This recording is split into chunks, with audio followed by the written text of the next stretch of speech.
also add to the acknowledgement and opportunity of being here with sharing experience that strengthen us, enrich us, and generate this thrive to continue working on these programs, and that everything works. But we know that behind this there's a lot of effort and personal commitment, and to acknowledge that, I think it's as important as acknowledging and the organizers of this event. In principle, I would like to bring you our national program for palliative care from the National Cancer Institute. And I always clarify that this is the national program of palliative care and includes all pathologies.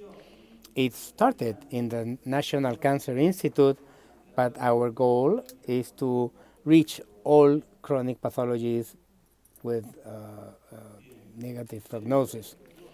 Among the specific objectives of the program, one of the most important ones is to generate networks focused on the first level of care, training of the first level of care, secure availability of opioids and essential medications, coordination of actions at different levels, and to promote the training in undergraduate, postgraduate. Because the wheel has already been invented, we base our program from the international recommendations. One of the most important ones, the recommendation from the World Health Assembly, and number 2, in the UNGAS document to develop the program for availability of opioid medications. This program has 3 pillars: public production of morphine and methadone pills of immediate release. Number 2, training of health professionals at all levels to generate responsible prescriptors. And finally, the integration of central players, which are the hospital pharmacies where we're going to distribute these medications, and those who control these substances subject to special control. So we're trying to decrease the barriers that exist today for access to these substances. This program started in 2014 following Dr. Roberto Wen's initiative and Dr. Graciela Jacob from the National Cancer Institute. That was the public production of these pills with a government laboratory in the Santa Fe province. At that time, we developed these pills with all the steps of any substance that requires authorization and approval from our ANMAT, regulatory agency.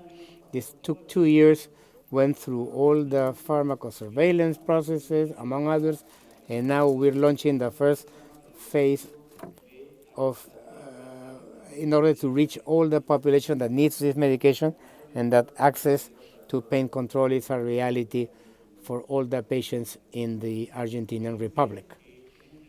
You can see that in this stage, we have purchased 2,300,000 morphine pills, 315 pills of methadone at a cost of 0.8 cents per pill.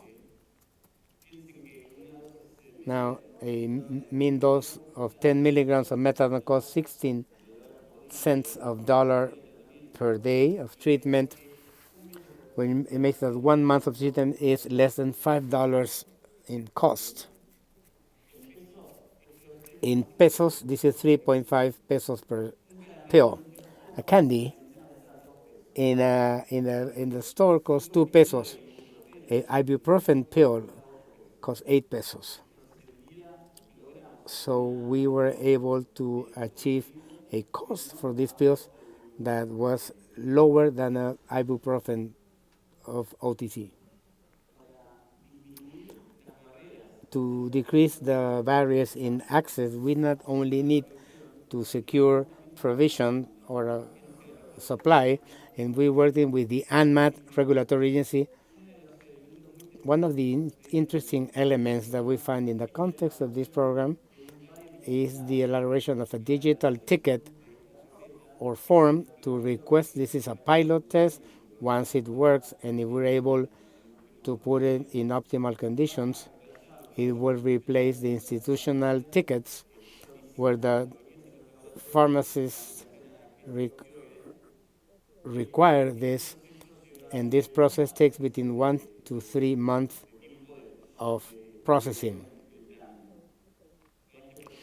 With this process that we're implementing, it's 5 clicks in a digital page, and what we're going to achieve, which is of most interest for those who control substances subject to special control, is to detect the entire transit of this substance throughout the country, the entire country.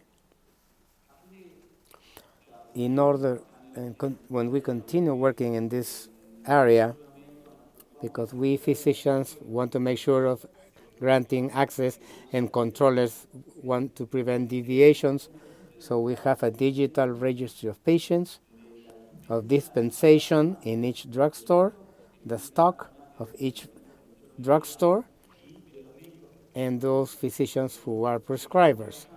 And we are working together with the agency, with the informatic department of the Ministerio, the digital print of prescriptions similar to Mexico, because one of the barriers that we detected for physicians to prescribe these substances is that they have to spend one entire day in order to get a triple prescription or a prescription in triplicate. Now, making sure of granting the access and make sure that the doctor has the prescription. The next step is to generate responsible prescriptors. As Dr. Gwen mentioned, there's very limited training at the undergraduate or graduate level in Argentina. There's a heterogeneity of physicians who prescribe, and we have other provinces who have regional with absolute coverage of the population. So our challenge, once we have these pills in the drugstores, is to use them responsibly and that this medication reaches to all patients. And for that, we're developing awareness workshops. We get all the health practitioners at the first level together, and we give them the idea of getting trained in pain management.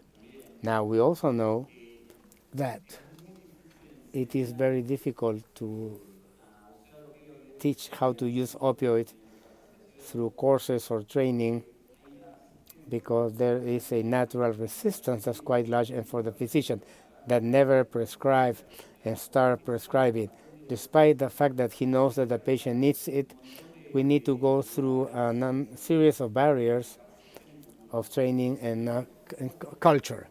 So we have developed virtual courses of palliative care. We have a scholarship for training in service directed to physicians and nurses that can spend 5 months in a referral center for palliative care. We're also working in strengthening the undergrad training, trying to decide what, under consensus, what are the skills that a student of the medical school should acquire during career, so that consensus can be used in all the medical schools, and where there are teachers who have, or medical schools that have only one teacher for palliative care, and these consensus are going to be supported by several institutions, can have more inclusion strength in the medical schools. We also have a virtual library where the students can go in and get different specific classes of palliative care. This is some of the courses that we offer. We've had 5 editions in this year. It's a 3-month course for the first level of care, have limited availability. They work with tutors online. It's a course where knowledge is built along the clinical cases. We avoid the self-administered course because we believe that this type of course has better chances of developing better skills by looking at clinical cases and reading comprehension. Now, not all professionals want to follow a 3-month course and learn all the palliative care, and so for the second level, for clinicians, oncologists, pulmonologists, we offer a shorter course that's specific for pain management. And together with these courses, we have a telephone hotline for professionals who treat patients under palliative care. So we're asking for professionals who don't get a specific training in palliative care to follow complex patients that we know that has a large morbidity and that they change constantly.